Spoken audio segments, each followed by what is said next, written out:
Mix bag series. तो देखो हमारी ना पिछली बारी वाली में एक गलती हो गई थी, ठीक है। I don't know from where I referred, but उसमें गलत लिखा था या फिर मेरे समझने में हो गई थी। I am really sorry. But bempedoic acid वाला तो ठीक है कि एटीपी सिट्रेट लाइज, एक तो अभी कॉम्पिटिटिव होता ही आया था ना, उसमें NICT के अंदर भी याद रखना, ठीक है। साथ में सिट्रेट टू एसिटाइल कोए को इनिबिट करेगा चेंज होना। देखो एटीपी सिट्रेट लाइज होता है, सिट्रेट को लाइज वाला, तो सिट्रेट तोड़ के एसिटाइल कोए निकालेगा तो वो हमारे उसमें डेफिशिएंट होता है।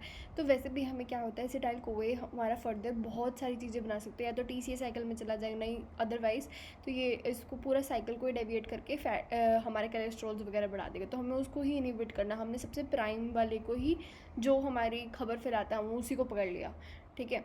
फिर उसके बाद आता है स्टेटिन्स। स्टेटिन्स क्या है, इनिबिट करेगा HMG कोए रिडक्टेज। देखो एक प्रॉब्लम होती है, एक होता है हमारा HMG कोए लाइज, एक होता है रिडक्टेज। हमें समझ ही नहीं आता कौन सा किसका रेट लिमिटिंग है, ठीक है। तो मैंने कैसे लर्न किया है, कोलेस्ट्रॉल का होता है हमारा HMG कोए रिडक्टेज, क्योंकि हम हमेशा कोलेस्ट्रॉल रिड्यूस करने की बातें करते रहते हैं, तो आगे से आपको याद आएगा, ठीक है। तो HMG कोए रिडक्टेज होगा हमारा, ये होता है HMG को किस में कन्वर्ट करेगा, हमारे मेलावोनाइट के अंदर, ठीक है। एंड हमारा HMG कोए सिंथेज जो होता है ना, वो हमारे कीटोन बॉडीज़ में आ जाएगा, ठीक है। नेक्स्ट चलते हैं। VHL जो है वो क्लियर सेल कार्सिनोमा बढ़ाता है, तो ये हमारा थर्ड वाला नहीं था क्रोमोसोम के अंदर, और हिमैंजियोमा है, सारे सब जगह पे कहीं पे भी हिमैंजियोमा वगैरह यही कराएगा। लेकिन हमारी जो किडनी है ना उसके अंदर ये कराएगा क्लियर सेल, ठीक है। एक्चुअली क्या है, ये हिमैंजियोमा टाइप में फ्लूइड इकट्ठा करवा रहा है, तो वो फ्लूइड कैसा दिखेगा, हमें क्लियर दिखता है, टर्बिड थोड़ा ना दिखेगा, फ्लूइड ही तो है, ठीक है। वो तो HP इमेजेस करते हैं बाकी सब रिसोर्सेज में, इसलिए हमें लगता है, ठीक है। अभी भी ये अपना ही ट्रू टू द नेम ही है, हिमैंजियोमा ही करवा रहा है, बट वो क्लियर सेल जैसा दिखता है, इसलिए क्लियर सेल बोलते हैं हम, ठीक है। नेक्स्ट चलता है TBS, जो हमारा ट्यूबरस क्लेरोसिस है ना, जिसके अंदर हमें लर्न किया था ME, वो हमारे बहुत सारे सीबम वाले बनवा रहा है, तो ये सारी चीज़ें आएंगी। एंजियोमायोलाइपोमा करवाते हैं किडनी के अंदर, ठीक है। एंजियोमायोलाइपोमा ऐसे भी लर्न कर सकते हैं हम। ट्यूबरस वाले के अंदर क्या होता है, बहुत सारे ना सेबेशियस सिस्ट वाले सीबम से बन जाते हैं हमारे ना फेस के ऊपर, तो एंजियोमायोलाइपोमा, लाइपोमा लिपिड्स ऐसे लर्न याद रख सकते हो आप, ठीक है। तो VHL में हमें लर्न करना है कि अभी भी वो फ्लूइड इकट्ठा करवा रहे हैं, वो क्लियर दिख रहा है, बिकॉज हम उसको HP नहीं कर रहे हैं, ठीक है। ऐसा करके बस याद करने की ट्रिक्स आएंगी, ठीक है। एंड TBS के अंदर हमारा एंजियोमायोलाइपोमा। नेक्स्ट आएगा हमारा MHC1 and 2। देखो ये काफ़ी इंटरेस्टिंग बनाते हैं इसको। MHC1 हमें पता है कि CD8 से रिलेटेड होता है, इसकी 2 × 4 = 8, ये वाली ट्रिक सबको पता है, ठीक है। तो MHC1 क्या करेगा, हमारे इंट्रा सेलुलर के लिए होगा। CD8 जो होते हैं ना वो हमारे एंडोटॉक्सिन्स के लिए होता है, एंडोजीनस एंटीजन्स, वायरल्स हो गए, ठीक है। इन सब के लिए हमारा CD8 आता है, न्यूक्लिएटेड सेल से रिलेटेड होता है। जबकि हमारे मेनली बाहर की तरफ कौन काम कर रहा है, बाहर की तरफ हमारे काम कर रहे हैं MHC2, मतलब CD4 सेल, जो T हेल्पर सेल्स होते हैं ना, वो एंटीजन। हम रिवाइज करते हैं कैसे हमारे एंटीजन बने थे, ठीक है। एंटीबॉडीज़ कैसे बनी थी एंटीजन से, तो हमारा एंटीजन आया, B सेल रिसेप्टर जो होता है, B सेल जो होता है उसके पास B सेल रिसेप्टर होता है, उसने उसको पहचाना, ठीक है। अब वो बाइंड हो गया हमारी एंटीबॉडी के, मतलब उससे रिसेप्टर से। अब उसके बाद क्या होता है, वो B सेल उसको इंटीग्रेट करता है अंदर, उससे पूछताछ करता है, उसके बाद वो सारी इन्फॉर्मेशन फेंक देगा T हेल्पर को। T हेल्पर क्या करेगा, एक्टिवेट होगा, बाइंड करेगा 40 to 40 लाइगेंड, एंड उसके बाद वो डिसाइड करेगा कि हमें अपने खुद के सिपाही छोड़ने पड़ेंगे, जो कि हमारे B सेल वाले हैं, जो एंटीबॉडीज़ प्रोड्यूस करेंगे, मतलब मैच्योर वाले, ठीक है। तो हम क्या करेंगे, पहले आइसोटाइप स्विचिंग कराएंगे, एंटीबॉडीज़ बनाएंगे। अब उसकी स्पेसिफिसिटी बढ़ाने के लिए सोमैटिक हाइपर म्यूटेशन कराएंगे, उसी को हम एफिनिटी मैच्योरेशन कराते हैं, जो कि जर्माइनल सेंटर में ही होता है। एंड फिर हमारे पास बहुत सारी स्पेसिफिक एंटीबॉडीज़ बन जाएंगी, and then we will just release it, ठीक है। हमारे जो T सेल मैच्योरेशन होता है ना, वो थाइमस के अंदर होता है, एंड उसके अंदर पॉजिटिव एंड नेगेटिव सिलेक्शन होता है, पॉजिटिव नेगेटिव सिलेक्शन होता है, ठीक है। हम ना मतलब क्या करते हैं, हम ना ट्रिक करते हैं, वो थाइमस के सेल्स क्या करेंगे, वो देखेंगे कि अच्छा ये ना एंटीजन है, चल इसको इसके खिलाफ लड़के दिखा। अगर कोई लड़ रहा है तो मतलब गुड, अगर कुछ ज़्यादा ही लड़ रहा है तो हम उसको एलिमिनेट कर देंगे इनिशियली, अदरवाइज वो ऑटो इम्यूनिसिटी कर सकता है। ये हमारा लॉजिक होता है, ठीक है, नेगेटिव सिलेक्शन के पीछे अगर पूछे तो, ठीक है। और कोई क्वेश्चन 40 लाइगेंड वाला अगर हमारा हट गया तो फिर हमारे ना तो एंटीबॉडीज़ बन पाएंगी ढंग से, ना ही एंटीजन स्पेसिफिसिटी आ पाएगी उनके अंदर, मैच्योरेशन नहीं हो पाएगी बेसिकली। इसके अलावा और कुछ याद नहीं आ रहा, ठीक है। हाँ, MHC1 पे वापस आ जाते हैं फिर। तो देखो हमारी जितनी भी लड़ाइयाँ होती है बाहर वाले एंटीजन्स जो होते हैं, जितने भी हम बात करते हैं CD4 की बात करते हैं हम, ठीक है। तो एंटीजन प्रेजेंटिंग सेल से रिलेटेड कौन सा हुआ, हमारा MHC2, ऐसे लर्न करना है, ठीक है। एंड हमारा एंटीजन जो होता है ना वो कैसे दिखता है, एंटीजन के अंदर होता है हमारा हेट्रोमर होता है हमारा 1 एंड 2 होता है। 2 मतलब काफ़ी सिमेट्रिक होता है ना, अगर कोई दो चीज़ें हैं यू कैन डिवाइड, अगर वो सिमेट्रिक में है तो you can divide into 1 and 2, ऐसे करके याद रखो। तो एक साइड जो होता है ना हमारा, ऊपर α1 नीचे α2 हो गया, दूसरी साइड ऊपर β1 है नीचे β2 हो गया। तो हमारे एंटीजन उसके बीच में जाके सिमेट्री, बहुत इंप्रेस हो जाते हैं कि अरे कितनी सिमेट्री है, तो बीच में जाके जुड़ जाते हैं, ठीक है। तो हमें इसलिए याद रखना है एंटीजन बाइंडिंग साइड कौन सी होती है, α1 एंड β1 के बीच के अंदर एक्सोजीनस एंटीजन होंगे वही मेनली आते हैं, ठीक है। तो ये अब HL की बात करते हैं। अब इसके अंदर क्या होता है, हेट्रोमर होता है, ठीक है। तो α1 α2 एंड α3 मतलब ऐसे बना होता है हमारा ना, और एक लास्ट में एक बीटा जो होता है एक अलग से जाके अटैच होता है, ठीक है। तो हमारी जो बाइंडिंग साइट होती है वो कौन सी होती है, बिटवीन α1 एंड α2 हो जाएगी, तो इसलिए इसको हेट्रोडाइमर बोलते हैं हम। एंड ये एसिमेट्रिकल हो गया, ऑब्वियसली हमें समझ आ रहा है। फिर हम बात करते हैं HL की। HL के अंदर क्या होता है, ABC होगा, HLA ABC, क्योंकि 1 है तो एक एक ही आएगा, HLA होगा या फिर HLAB होगा या फिर HLAC होगा। जबकि 2 के अंदर सिमेट्री थी, हमने इंप्रेस होकर बोला जाओ be true to your name, ठीक है। तो HLA हमारा DQ28 होता है, फेमस सीलियाक डिजीज़ का। इसमें एंटी TTG होता है, एंटी ग्लाइडिन, एंटी एंडोमाइसिल। तो हमारे स्पेसिफिक जो होता है ना वो होता है एंटी TTG। अब बहुत कन्फ्यूजन होती है, पता है एंटी एंडोमाइसिल आएगा या क्या आएगा। तो मैंने कैसे लर्न किया कि एंडोमाइसिल मतलब एंडोमेट्रियम से रिलेटेड है। Endometrium is very non specific, क्योंकि मतलब बहुत जगह पे होता है ना एंडोमेट्रियम, जो नेम होता है वो हर जगह पे आ सकता है, बट एंटी TTG वो हर जगह नहीं आता। तो it is very related to हमारा सिलियाक, ठीक है। अब उसके बाद DR4 होता है। DR4 मतलब 4 दीवारी में हीरो रूमेटॉइड अर्थराइटिस। DR3 होता है जो कि हमारा होता है SLE एंड थायराइड। इसको कैसे लर्न करें, देखो 1 2 3 SLE हो गया, ठीक है। थायराइड सेल्स हमारा क्या होता है, आप इसको ना टेढ़ा करके देखो तो ये ना थायराइड ही दिखेगा आपको, गर्दन के आगे जो होता है ना। ऐसे हमने बहुत बार 3 को देखा है। तो हमारे जैसे हाइड्रेटेड सेल्स के अंदर वाटर लिली कौन से स्टेज पे मिलती है, 3 के अंदर, क्योंकि वाटर लिली एक फ्लावर जैसा दिख रहा है। ऐसे ही आप 3 को थोड़ा टेढ़ा होकर देखोगे तो आपको थायराइड दिखेगा आज से, ठीक है। एंड अगर आप 3 को सीधा कर दोगे ना, ऐसे मतलब इसको टेढ़ा कर दोगे तो आपको हार्ट भी दिखेगा। तो फिर उसकी भी ट्रिक होती है, हमारी इटोमिडेट जो होता है वो गुड होता है फॉर हार्ट, ठीक है। आइसोफेल्विरिन भी हमारा गुड होता है, ठीक है। ये सारी चीज़ें हैं। चलो नेक्स्ट चलते हैं। अच्छा, इसके अंदर क्या होता है, हमारे जो MHC1 होता है जो कि अंदर ही हमारा सारा सेटलमेंट पे लगा हुआ है, ठीक है। तो वो साइटोसोलिक पाथवे करेगा, क्योंकि अंदर ही अंदर करना है ना। एंड इसके अंदर एंडोप्लाज्मिक रेटिकुलम एक्ट करता है, एंड TAP होता है उसके पास। जबकि जो हमारा MHC2 है वो एंडोसाइटिक पाथवे, पता है बहुत कन्फ्यूजन होती है। एंडोजिनस एंटीजन यहाँ पर आ रहा है, एंडोसाइटिक पाथवे यहाँ पर आ रहा है, अब समझ ही नहीं आता क्या है। तो साइटोसोल के अंदर ER के अंदर होता है हमारा इंट्रासेलुलर के अंदर ही आ गया, सेल के अंदर, तो साइटोसोलिक पाथवे बोलोगे उसको। ये जो लाइसोसोम्स वगैरह है ना ये थोड़ा बाहर में जाते हैं, तो इसलिए ये हम एक्सोजीनस एंटीजन के साथ हम रिलेट करके याद रखेंगे, ठीक है। कि घर के अंदर ही बात रहना इस साइटोसोलिक पाथवे, कंफ्यूज नहीं होना, इन दोनों चीज़ में ही कंफ्यूज हो सकते हैं अगर होंगे तो एंडोप्लाज्मिक रेटिकुलम भी अंदर की तरफ ही काम आएगा। लाइसोसोम तो क्या है, बाहर का ही तो है। देखो किसी सेल के अंदर लाइसोसोम इनएक्टिव पड़ा होता है तो हम ऐसे मान के चल रहे हैं कि बाहर से आया जिसने हमारी लड़ाइयाँ करवाई है। एक्सोजीनस एंटीजन आया, लाइसोसोम भी बाहर का है, इसलिए एंडोसाइटिक पाथवे हो गया। नेक्स्ट चलते हैं। नेक्स्ट के अंदर है हमारा फेबुलस हमारी ट्रिक होती है for bundle sepsis. 6 bundle sepsis जो बोलते हैं ना उसके अंदर, तो हमें क्या करेंगे, 3 चीज़ें लेंगे, 3 चीज़ें देंगे। क्या दे सकते हैं, F4 fluids, A4 antibiotics, blood culture ले सकते हैं, यूरिन आउटपुट को चेक कर सकते हैं, लैक्टेट लेवल्स को चेक कर सकते हैं, ऑक्सीजन आप दे सकते हैं। तो हमने 3 चीज़ें दी हैं इसके अंदर, और ये सारा 60 मिनट के अंदर होना चाहिए। फ्लूइड दो, एंटीबॉडी दो, ऑक्सीजन दो, ये तो हम वैसे भी हर एक पेशेंट को दे देते हैं ना। अगर हमें पता चल रहा है कि वो शॉक में जा रहा है तो हम ऑब्वियसली देंगे, और सेप्टिक शॉक बोल दिया तो ऑब्वियसली एंटीबायोटिक्स देंगे। अब हमें चेक क्या करना है, ये इंपॉर्टेंट है, क्योंकि चेक करने में हम बहुत कुछ चेक कर सकते हैं, बट हमें जल्दी से चेक करना है तो हम ब्लड कल्चर कर देंगे, बिकॉज एंटीबायोटिक्स वगैरह भी दे रहे हैं तो हमें पता तो होना चाहिए ना किससे इन्फेक्शन है, क्या सेंसिटिविटी है, क्या है। यूरिन आउटपुट हम वैसे भी पेशेंट का कर लेते हैं, कैथेटर डाला, अब इतना ज़्यादा उसका GCS वगैरह कम है तो फिर हमें ऑब्वियसली यूरिन आउटपुट चेक कर लेंगे, हम कैथेटर तो डालेंगे ही ना, और लैक्टेट लेवल्स को चेक करेंगे। तो हमारे ना इवन शॉक के अंदर ना ऐसे बोलते हैं रिससिटेशन के लिए कौन से एंड मार्कर्स बन सकते हैं, तो BP उसके अंदर नहीं आएगा, because BP can be transiently okay, तो we don't have to rely on BP, ठीक है। डेथ इन फ्लाइल चेस्ट क्यों होती है? Because of pulmonary contusion, not because of the fracture और एनीथिंग। पल्मोनरी कंट्यूजन ऐसे ही ना, पता है ये खेलते हैं, क्या करते हैं, जैसे कोई भी सर्जरी का नाम बोल देंगे, ठीक है, और उसके बाद बोलेंगे बताओ ये क्यों मरा, तो डीवीटी वगैरह उसका आंसर होता है। जैसे कि बैरियाटिक सर्जरी है, उसके अंदर मोस्ट कॉमनली हमारा एनेस्टोमोसिस लीक होता है, बट वो मरता नहीं है उससे, मतलब लीक हो रहा है तो होने दो, धीरे धीरे करके क्या होगा, शॉक वॉक में चला जाएगा। डीवीटी इज़ द रीज़न जिसके कारण वो मर जाता है, ठीक है। कोएगुलोपैथी जो होती है ना वो काफ़ी सीवियर होती है, इसलिए पल्मोनरी का कंट्यूजन इज़ द रीज़न, क्योंकि आपने फ्रैक्चर हो गया, फ्रैक्चर तो बहुत जगह होता है बॉडी में, लेकिन उसने क्या किया, उसने चोट पहुंचाई किसको, लंग्स को, भाई गए तुम तो, ठीक है, सीधी सी बात है, ऐसे है। और उसके बाद हम पढ़ते हैं अबाउट स्प्लिट थिकनेस, इसको मैं बाद में भी कवर करूँगी। स्प्लिट थिकनेस स्किन ग्राफ्ट में क्या होता है, आप एपिथेलियम लेते हैं, साथ में पार्शियल डर्मिस लेते हैं। फुल थिकनेस में क्या होगा, आप पूरा का पूरा डर्मिस ले लेंगे।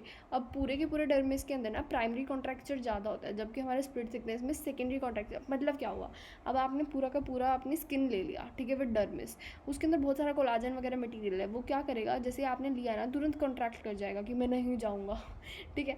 अब स्प्लिट वाले के अंदर क्या है, वो थोड़ा कम है कंपैरेटिवली ना, तो वो इतना कॉन्ट्रैक्शन नहीं करता। जब वो बैठ जाएगा ना जहाँ पर आपको साइट पहुँचानी है, तो क्या होगा वहाँ पर ना बहुत ज़्यादा न्यूवैस्कुलराइजेशन वगैरह होता है, ठीक है। जो हमारी स्टेजेस होती है ना, इम्बाइबिशन, इनॉस्कुलेशन एंड देन फिर उसके बाद न्यूवैस्कुलराइजेशन एंड एडहेशन, ये स्टेजेस होती है, पूछी हुई है।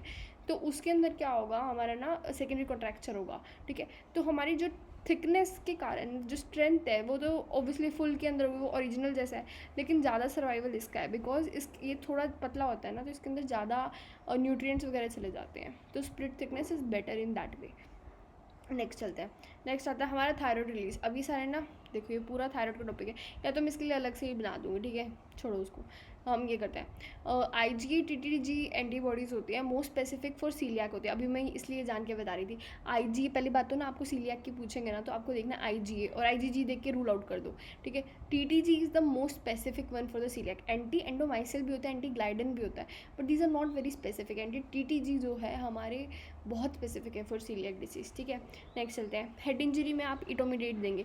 देखो मैंने आपको अभी बताया था ना ऊपर 3, तो जो 3 नंबर है ना वो हमारे लिए बहुत इंपॉर्टेंट है। आप ना 3 को इधर उधर करके देखो, 3 से हमारा क्लासिफिकेशन में भी आ रहा है वाटर लिली वाला, ठीक है। 3 को अगर आप हॉरिजॉन्टली बिछा देंगे तो फिर वो हार्ट जैसा बन रहा है, तो इटोमिडेट is very safe in that. And इटोमिडेट, अब इटोमिडेट से अब हेड इंजरी से क्या रिलेशन है भाई, CVS प्रोटेक्टिव है, तो हम क्या करें।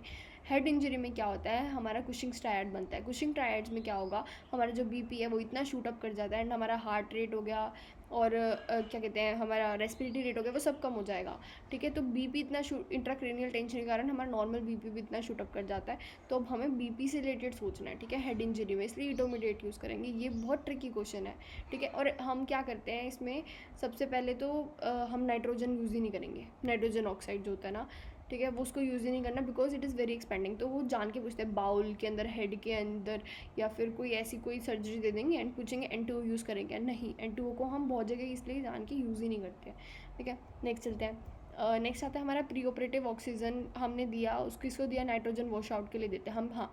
ये हो गया हमारे रैपिड सीक्वेंस से रिलेटेड। रैपिड सीक्वेंस में हम क्या करेंगे, पहले ऑक्सीजन देते हैं बहुत सारा, क्यों देते हैं, ताकि नाइट्रोजन वॉश आउट हो जाए, ठीक है। एंड RSI के अंदर हम कोई भी मैनुअल चीज़ नहीं करेंगे, बिकॉज हम रैपिड सीक्वेंस इंट्यूबेशन उन्हीं लोगों में करते हैं जिनका GCS बहुत कम होता है, एंड हमें पता है कि ये खुद सर्वाइव नहीं कर सकते, ठीक है। जैसे SpO2 लेस देन 85 चलेगा, GCS कम हो गया बहुत, ठीक है। तो हम सीधा उनको क्या करेंगे, RSI कर देंगे, स्लिक मैनूवर करेंगे, ताकि उसका जो ईसोफेगस है वो कंप्रेस हो जाए, एस्पिरेशन ना हो। इसलिए बैग एंड मास्क करेंगे ना, बैग एंड मास्क में क्या होता है कि बंदे का थोड़ा सा तो दिमाग चलना चाहिए, GCS थोड़ा तो इम्प्रूव हो, कि वो एस्पिरेट ना करे, क्योंकि सब कुछ रिफ्लेक्सेस सब कुछ एकदम डिम हो जाता है। तो हमने इसलिए RSI के अंदर मैनुअल वेंटिलेशन को कॉन्ट्राइंडिकेट कर रखा है। फुल थिकनेस एंड, फिर वही जो मैंने आपको समझाया वापस से बता देती हूँ। Full thickness and skin graft में हम क्या करते हैं, प्राइमरी कॉन्ट्रैक्चर होता है, मोर रेजिस्टेंट टू ट्रॉमा होगा क्योंकि वो पूरा है, एंड सेकेंडरी कॉन्ट्रैक्चर अभी लॉजिक बताया था, वो बेटर सर्वाइवल होता है हमारे स्प्लिट के, ठीक है। और फिर उसके बाद रिस्क ऑफ एस्पिरेशन ये ऊपर का आ गया गलती से कट के, ठीक है। नेक्स्ट चलते हैं, सब मैंडिबुलर सर्जरी। देखो बहुत ही कंफ्यूजिंग होता था, अब इसको इतना ईजी बनाएंगे कि आपको लर्न ही नहीं करना। सब मैंडिबुलर ग्लैंड जो है वो हमारी कहाँ पर है, सुपरफिशियल है, right. You can even like feel it आपके नीचे ऐसे फील करो मैंडिबल के पीछे, तो वो हो गया हमारा सब मैंडिबुलर ग्लैंड। नहीं भी फील करने दे कोई, इसका नाम क्या है? सब मैंडिबल। मैंडिबल के पीछे, मैंडिबल जो बोन है सब उसके पीछे। ऑब्वियसली सब वगैरह का आपको पता चल गया होगा, मतलब क्योंकि हम वो डायमीटर्स पढ़ते हैं ना बच्चे के, तो उसमें हमें बहुत सारी नॉलेज आ जाती है, ठीक है। फिर सब मैंडिबुलर में अब आपने ग्लैंड को इंजरी हुई है तो कौन सी नर्व जाएगी? जो हमारी मैंडिबुलर नर्व होगी वो, क्योंकि वही वहाँ पर है, ठीक है, जो कि 7th की ब्रांच होती है, ठीक है। उसके बाद आता है हमारा स्टोन डक्ट। अब डक्ट कहाँ है? अंदर। तो अंदर की तरफ कौन सी नर्व है जो कि हमारी टंग को सप्लाई करती है? Lingual nerve. अब आज के बाद से आपको कभी कन्फ्यूज़न हो ही नहीं सकती, ठीक है। नेक्स्ट चलते हैं। बिफोर रेडियल आर्टरी फ्लैप हमें क्या करना होता है? एलन टेस्ट करना होता है। हम पेटेंसी देखेंगे।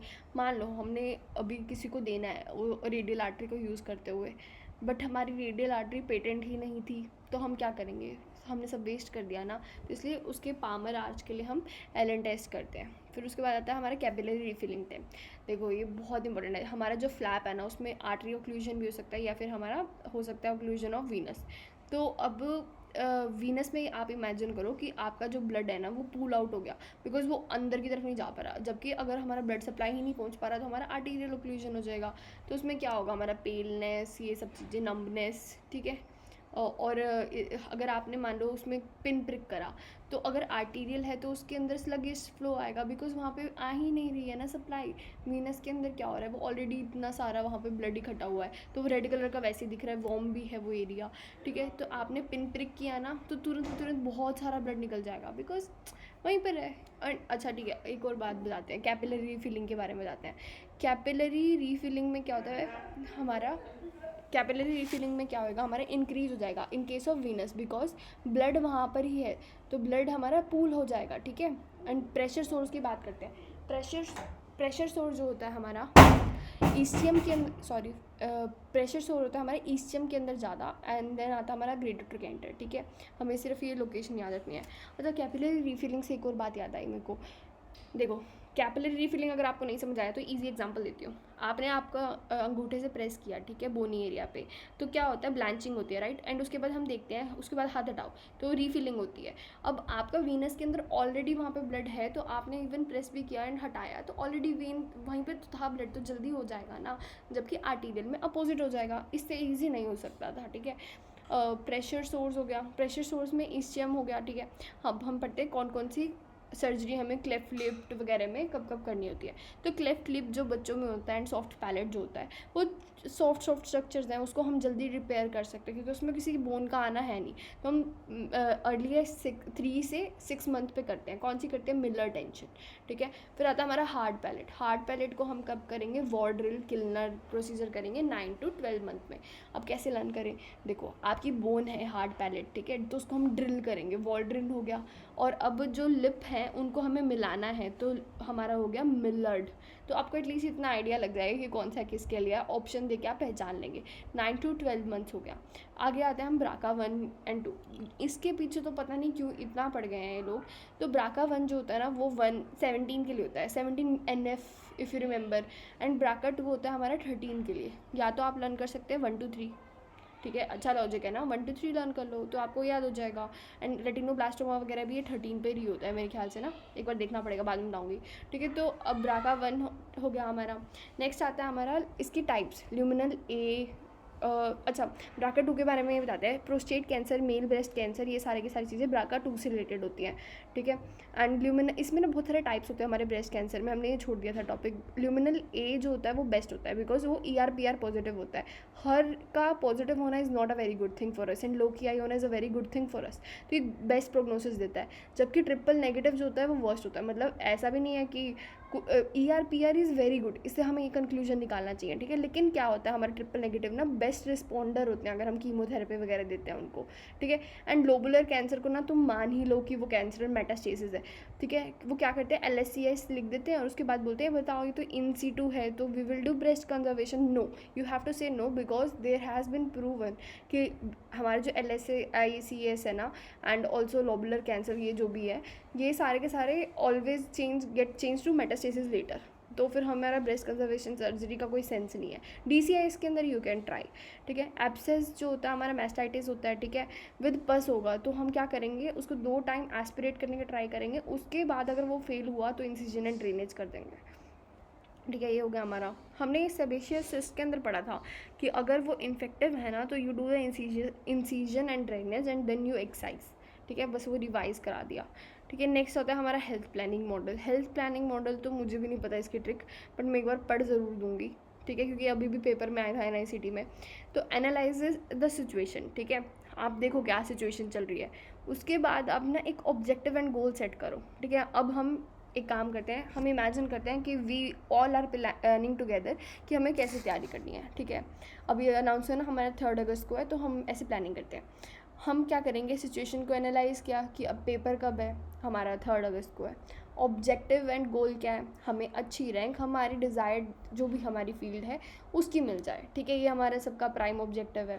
हम देखेंगे रिसोर्सेज क्या है, रिसोर्सेज तो बहुत सारे हैं, लेकिन मेरे को कौन से फिजिबल है, मैंने कोई कोचिंग ले रखी है तो मैं वो देखूंगी, ठीक है। तो सी द रिसोर्सेज। अब हमारी प्रायोरिटी सेट करते हैं। अब मान लो मेरे पास 3-4 कोचिंग है और मेरे खुद के नोट्स भी हैं, अब मैं कन्फ्यूज़ हूँ, तो अब मैंने रिसोर्सेज एनालाइज करने के बाद देखा कि मैं ना एक काम करूँगी कि जब मेरे को फ्री टाइम मिलेगा तो I will do the YouTube and बाकी टाइम पे I will revise my own notes, ठीक है।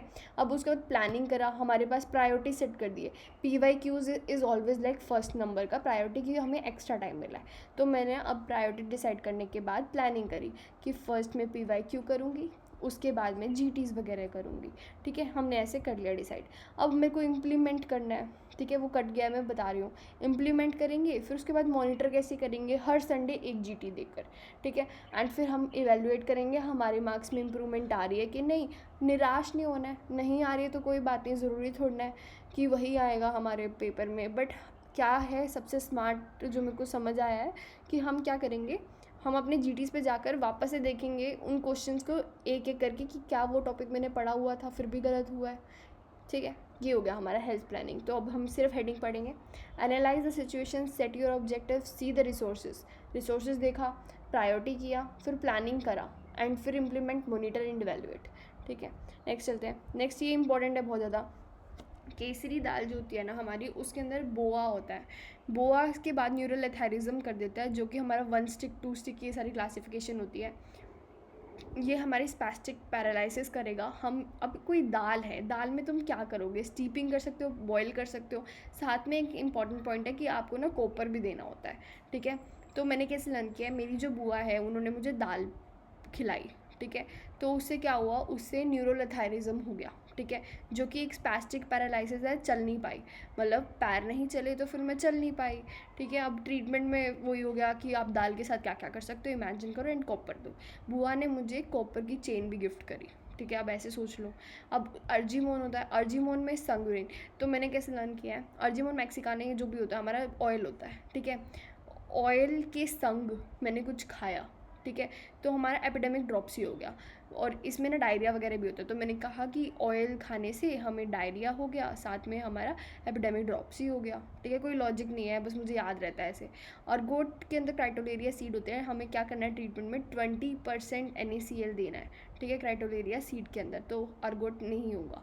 अर्गोट का मतलब क्या होता है, हमारे वैसे भी हम उसमें भी तो यूज़ करते हैं ना माइग्रेन वगैरह के अंदर। तो माइग्रेन में एक याद आया बात, ट्रिप्टान जो होते हैं ना, these are contraindicated in case of MI, ergots are contraindicated in case of hypertensive disease वगैरह, DVT वगैरह, गैंग्रीन ही करा देगा ये सीधा, ठीक है। अच्छा ABPI जो होता है हमारा, ABPI लेस देन 0.3 इस बार पूछा ज़्यादा गैंग्रीन करवाता है, ठीक है, इंपॉर्टेंट है वो पॉइंट। अगर ज़्यादा बोल दे 1.2 कुछ बोल दे, उससे भी ऊपर बोल दे तो क्या होएगा, कैल्सिफिकेशन, ठीक है। आगे चलते हैं। C3 कैट, हाँ, हमारा जो CGT होता है ना, उसमें क्या होता है कि 3rd टाइप का कैटेगरी CTG होता है। वो अब कौन कौन से आते हैं हमारे, वेरिएबल वाला, ब्रैडी फीटल का ब्रैडीकार्डिया होना, साइनोसॉइडल वेव मिलना, लेट वाला। अर्ली नहीं होता। अर्ली का मतलब क्या होता है, हेड कंप्रेशन। हेड कंप्रेशन हो गया तो कोई बात नहीं, बच्चा विल बी फाइन। बट अगर वेरिएबल आया मतलब कोड कंप्रेशन, लेट आया तो हमारा यूट्रोप्लेसेंटल इंसफिशियंसी, और या फिर फीटल का ब्रैडीकार्डिया होना, वो भी बहुत खतरनाक बात है। एंड साइनोसॉइडल पैटर्न, ये सारी चीज़ें हमें इंडिकेट करती है कि अभी के अभी बच्चे को आपको बाहर निकालना पड़ेगा, ठीक है। एंड फिर आता है हमारा सर्वाइकल सर्कलाज, उसके अंदर हमारा क्या करते हैं 12 वीक्स।